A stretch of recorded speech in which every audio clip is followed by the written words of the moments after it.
High level committee, high power committee করেছে, একটা মানুষ বের হয়। এই তো এতে তো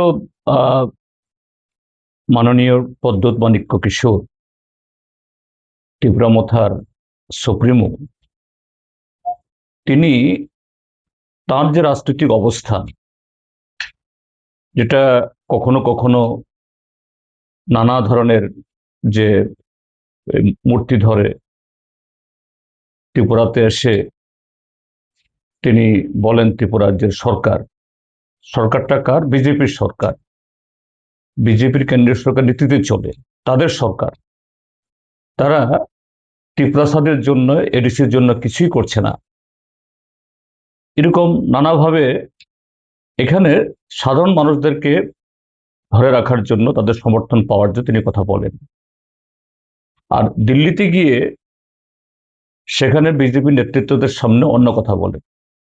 এতে তার মূল রাজনৈতিক যে অবস্থান, এটা পুরনো নয়, এটা নতুন নয়। প্রথম থেকেই সে অবস্থান তিনি যে নিয়ে আসছেন বিভিন্ন দাবিতে, এরা অতীতে এবং বামপন্থী ফ্রন্ট সরকার সময় থেকেই বিভিন্ন সময়েতে যারা স্বাভাবিক জীবনে ফিরে আসে নানা প্যাকেজের সুযোগ সুবিধা নিয়েছেন। তার বাইরেও মাঝে মধ্যে আমাদের সময় তো তারা এইসব হুমকি টুমকি দিতেন না, তা নয়, তাদের বিষয়গুলো বিবেচনা করা হয়েছে।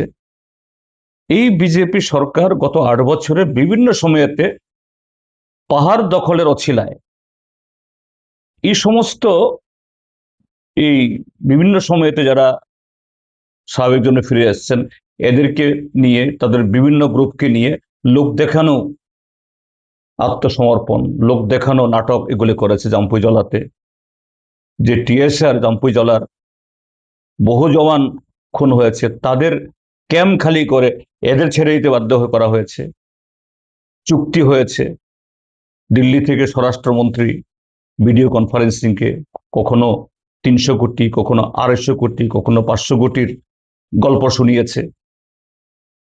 ঠিক আছে, গল্প শুনিয়েছে, তোমরা কিছু তোমাদের সুবিধা আদায় করেছে তাদেরকে দিয়ে, পাহাড়ে ঢোকার রাস্তা আপাত হলেও করেছে, কিন্তু একটা ক্ষেত্রেতেও ওই ত্রিপুরামথার সাথে চুক্তি করার মতো 6 মাসের মধ্যে চুক্তি রূপায়ণ হবে, এরপরে পাত্তা নেই।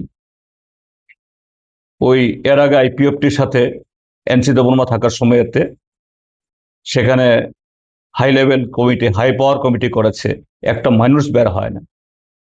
এই এই যে কি বলে, সরকারের এই সুবিধাবাদী এই নীতির কারণেই কিছু লোক এগুলো করার সুযোগ পাচ্ছে।